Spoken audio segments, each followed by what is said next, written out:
ಸುದ್ದಿ ಅಂದ್ರೆ ಡಿ ಬಾಸ್ಗೆ ಸಂಬಂಧಪಟ್ಟದ್ದು, ಅಂದ್ರೆ ದರ್ಶನ್ ಅವ್ರಿಗೆ ಸಂಬಂಧಪಟ್ಟದ್ದು.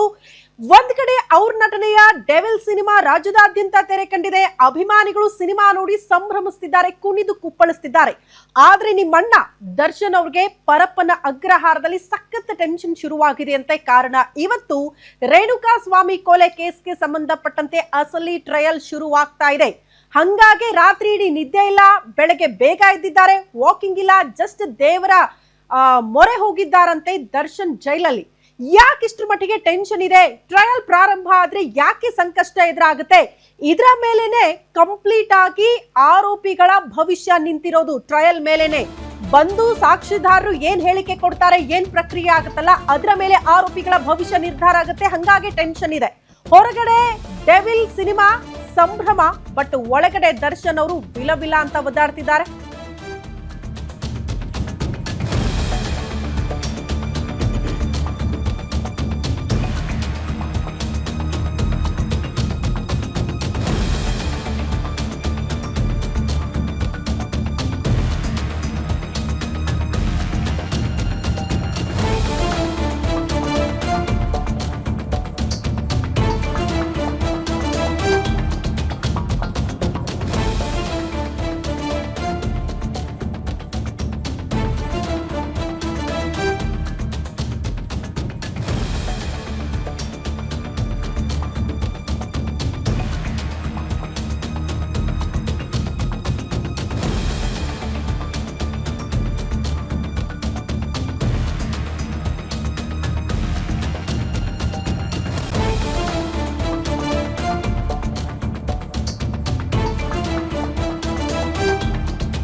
ಹೊರಗಡೆ ಡೆವಿಲ್ ದರ್ಶನ, ಒಳಗಡೆ ನರಕ. ದರ್ಶನ್ ಅವರಿಗೆ ಜೈಲಿನಿಂದ ರಿಲೀಸ್ ಆಗೋದೇ ಇಲ್ವಾ ದರ್ಶನ್ ಅನ್ನೋ ಬಹುದೊಡ್ಡ ಪ್ರಶ್ನೆ ಇದೆ. ದರ್ಶನ್ ವಿರುದ್ಧ ಇದೆಯಾ ಸ್ಟ್ರಾಂಗ್ ಎವಿಡೆನ್ಸ್? ಅದನ್ನ ಪ್ರೂವ್ ಮಾಡೋದಕ್ಕೆ ರಾಜ್ಯ ಪ್ರಾಸಿಕ್ಯೂಷನ್ ಸಿದ್ಧವಾಗಿದೆ. ಕಾಟೇರನ ವಿರುದ್ಧ ಇವತ್ತು ಕಟಕಟೆಯಲ್ಲಿ ಸಾಕ್ಷಿದಾರರು ಬಂದು ಹೇಳಿಕೆ ಕೊಡ್ತಾರೆ. ಇಷ್ಟು ದಿನ ಒಂದು ಲೆಕ್ಕ ಆದ್ರೆ ಇನ್ನು ಮುಂದೆ ಇರೋದು ಮತ್ತೊಂದು ಲೆಕ್ಕ. ಜೈಲಲ್ಲಿ ದರ್ಶನ್ಗೆ ಶುರುವಾಗಿದೆ ಮತ್ತೊಂದು ಸಂಕಷ್ಟ, ಅದು ಟ್ರಯಲ್ ವಿಚಾರ. ಟ್ರಯಲ್ ಇವತ್ತಿಂದ ಪ್ರಾರಂಭ ಆಗ್ತಾ ಇದೆ ರೇಣುಕಾ ಸ್ವಾಮಿ ಕೊಲೆ ಕೇಸ್ಗೆ ಸಂಬಂಧಪಟ್ಟಂತೆ. ಹಂಗಾಗಿ ಪ್ರಶ್ನೆ ಇರೋದು, ದರ್ಶನ್ ಅವರು ಆಚೆ ಬರ್ತಾರಾ ಇಲ್ವಾ? ಇನ್ನೆಷ್ಟು ದಿನಗಳ ಕಾಲ ಜೈಲಲ್ಲಿ ಇರಬಹುದು? ಇದೆಲ್ಲವೂ ಕೂಡ ನಿರ್ಧಾರ ಆಗೋದು ಟ್ರಯಲ್ ಮೇಲೇನೆ.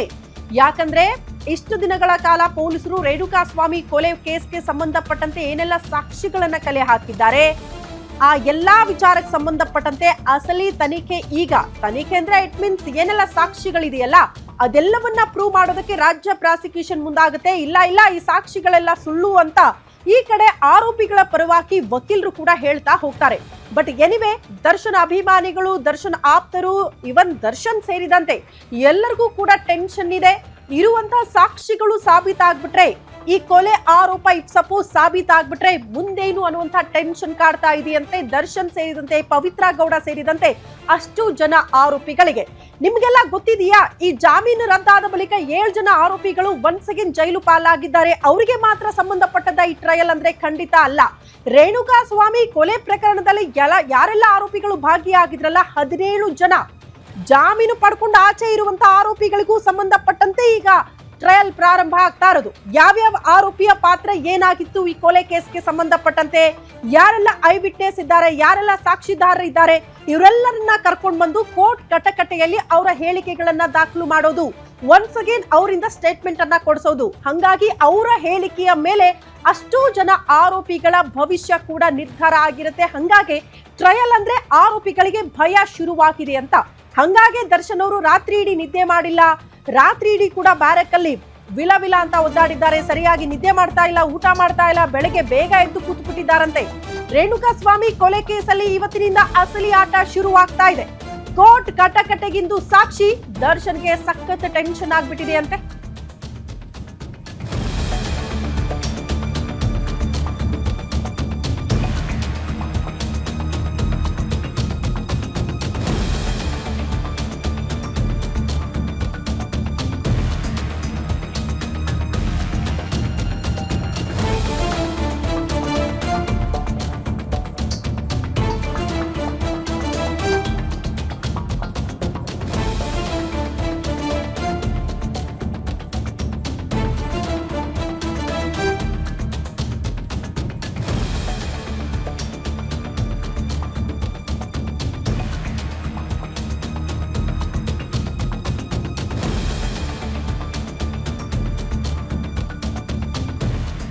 ರೇಣುಕಾಸ್ವಾಮಿ ಕೊಲೆ ಕೇಸ್ಗೆ ಸಂಬಂಧಪಟ್ಟಂತೆ ಇವತ್ತಿನಿಂದ ಅಸಲಿ ಆಟ ಕಾರಣ ಕೋರ್ಟ್ ಕಟ್ಟಕಟೆಯಲ್ಲಿ ಇವತ್ತು ಕೇಸ್ಗೆ ಸಂಬಂಧಪಟ್ಟಂತೆ ಸಾಕ್ಷಿದಾರರು ಹಾಜರಾಗ್ತಾರೆ. ಟ್ರಯಲ್ ಪ್ರಾರಂಭ ಆಗ್ತಾ ಇದೆ ಅಧಿಕೃತವಾಗಿ. ಪರಪ್ಪನ ಅಗ್ರಹಾರ ಜೈಲಲ್ಲಿ ದರ್ಶನ್ ಮತ್ತು ಆತನ ಗ್ಯಾಂಗ್ಗೆ ಫುಲ್ ಟೆನ್ಷನ್ ಅಂತೆ. ಜೈಲಲ್ಲಿ ರಾತ್ರಿ ಇಡೀ ಕೂಡ ನಿದ್ರೆ ಮಾಡದೆ ಚಡಪಡಿಸಿದ್ದಾರೆ ದರ್ಶನ್. 57ನೇ ಸಿಸಿಎಚ್ ಕೋರ್ಟ್ನಲ್ಲಿ ಇವತ್ತಿನಿಂದ ಸಾಕ್ಷಿಗಳ ವಿಚಾರಣೆ ಆಗುತ್ತೆ. ಕೇಸ್ ಮತ್ಯಾವ ಟ್ವಿಸ್ಟ್ ಪಡೆದುಕೊಳ್ಳಬಹುದು ಅಂತ ಆತಂಕ ಡಿ ಗ್ಯಾಂಗ್ ನ ಕಾಡ್ತಾ ಇದೆಯಂತೆ. ಕಳೆದ ರಾತ್ರಿಯಿಂದಲೂ ಕೂಡ ಕೋರ್ಟ್ ಬೆಳವಣಿಗೆ ವಿಚಾರಕ್ಕೆ ಸಂಬಂಧಪಟ್ಟಂತೆ ಚರ್ಚೆ ಮಾಡಿದ್ದಾರಂತೆ ದರ್ಶನ್. ಬೆಳಗ್ಗೆ 6 ಗಂಟೆಗೆ ನಿದ್ರೆಯಿಂದ ಎದ್ದು ಕೂತಿದ್ದಾರೆ ದರ್ಶನ್. ನಿದ್ದೆ ಬರ್ತಿಲ್ಲ. ದೇವರ ಫೋಟೋಗೆ ನಮಸ್ಕಾರ ಮಾಡಿ ದಯವಿಟ್ಟು ಕಾಪಾಡಪ್ಪ ದೇವ್ರೇ ಅಂತ ದೇವರ ಮೊರೆ ಹೋಗಿದ್ದಾರೆ ದರ್ಶನ್.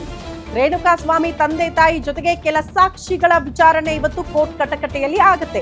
ಹಂಗಾಗಿ ಇಷ್ಟು ದಿನಗಳ ಕಾಲ ಒಂದು ಲೆಕ್ಕ, ಇನ್ನು ಮುಂದೆ ಮತ್ತೊಂದು ಲೆಕ್ಕ ಅಂತ ಯಾಕೆ ಹೇಳ್ತಾ ಇದ್ದೀವಿ ಅಂತ ಅಂದ್ರೆ, ಇಷ್ಟು ದಿನಗಳ ಕಾಲ ರೇಣುಕಾಸ್ವಾಮಿ ಕೊಲೆ ಪ್ರಕರಣಕ್ಕೆ ಸಂಬಂಧಪಟ್ಟಂತೆ ನಾವು ತಪ್ಪೇ ಮಾಡಿಲ್ಲ, ನಾವು ತಪ್ಪು ಮಾಡಿಲ್ಲ, ಕೊಲೆ ಕೇಸ್ನಲ್ಲಿ ನಾವು ಭಾಗಿಯಾಗಿಲ್ಲ, ಇದರಲ್ಲಿ ನಮ್ಮ ಪಾತ್ರ ಇಲ್ಲ ಅಂತ ಸತತವಾಗಿ ಆರೋಪಿಗಳ ಪರವಾಗಿ ದರ್ಶನ್ ಸೇರಿದಂತೆ ಅಷ್ಟು ಜನ ಆರೋಪಿಗಳ ಪರವಾಗಿ ವಕೀಲರು ಈ ರೀತಿ ವಾದ ಮಂಡನೆ ಮಾಡ್ತಾ ಬರ್ತಿದ್ರು.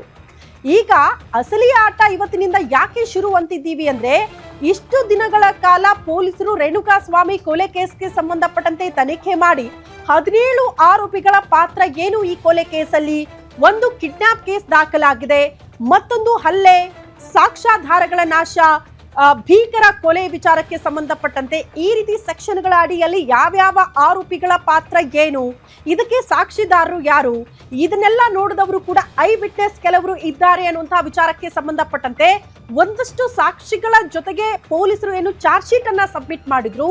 ಈ ಚಾರ್ಜ್ ಶೀಟ್ ನಲ್ಲಿ ಉಲ್ಲೇಖ ಆಗಿರುವಂತಹ ಅಂಶಗಳು, ಸಾಕ್ಷಿಗಳು ಎಲ್ಲವೂ ಕೂಡ ಸುಳ್ಳು ಅಂತ ಆರೋಪಿಗಳು ಪದೇ ಪದೇ ಹೇಳ್ತಾ ಇದ್ರಲ್ಲ.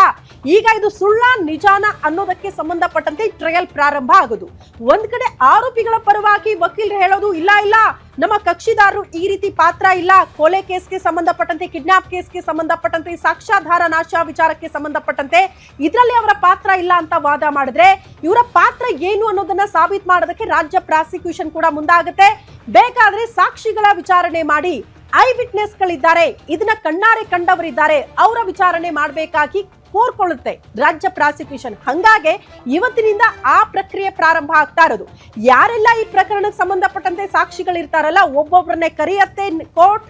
ನ್ಯಾಯಾಧೀಶರ ಮುಂದೆ ಕಟಕಟೆಯಲ್ಲಿ ನಿಲ್ಲೋ ಮೂಲಕ, ನೋಡಿ ಸ್ವಾಮಿ, ಈಗ ತಂದೆ ತಾಯಿ ರೇಣುಕಾಸ್ವಾಮಿ ಅವರ ತಂದೆ ತಾಯಿ ಮೊದಲ ಹಂತವಾಗಿ ಇವತ್ತು ಕೋರ್ಟ್ ಕಟಕಟೆಯಲ್ಲಿ ನಿಂತ್ಕೊಳ್ಳೋದ್ರಿಂದ ಅವ್ರನ್ನ ಯಾವ ರೀತಿ ಕಿಡ್ನಾಪ್ ಮಾಡಿದ್ರು, ಯಾರು ಸಂಪರ್ಕ ಮಾಡಿದ್ರು, ಹೇಗ್ ಕರ್ಕೊಂಡು ಹೋದ್ರು, ತಮ್ಮ ಮಗನ ಭೀಕರ ಕೊಲೆ ಯಾವ ರೀತಿ ಆಯ್ತು, ಯಾರೆಲ್ಲ ಭಾಗಿಯಾಗಿದ್ರು, ಈ ವಿಚಾರಕ್ಕೆ ಸಂಬಂಧಪಟ್ಟಂತೆ ತಂದೆ ತಾಯಿ ಸ್ಟೇಟ್ಮೆಂಟ್ ಕೊಡ್ತಾರೆ ನ್ಯಾಯಾಧೀಶರ ಮುಂದೆ. ಹಂಗಾಗಿ ವೆರಿ ಇಂಪಾರ್ಟೆಂಟ್ ಆಗುತ್ತೆ ಒಂದು ಕೇಸ್ಗೆ ಸಂಬಂಧಪಟ್ಟಂತೆ ಸಾಕ್ಷಿಗಳ ಹೇಳಿಕೆ.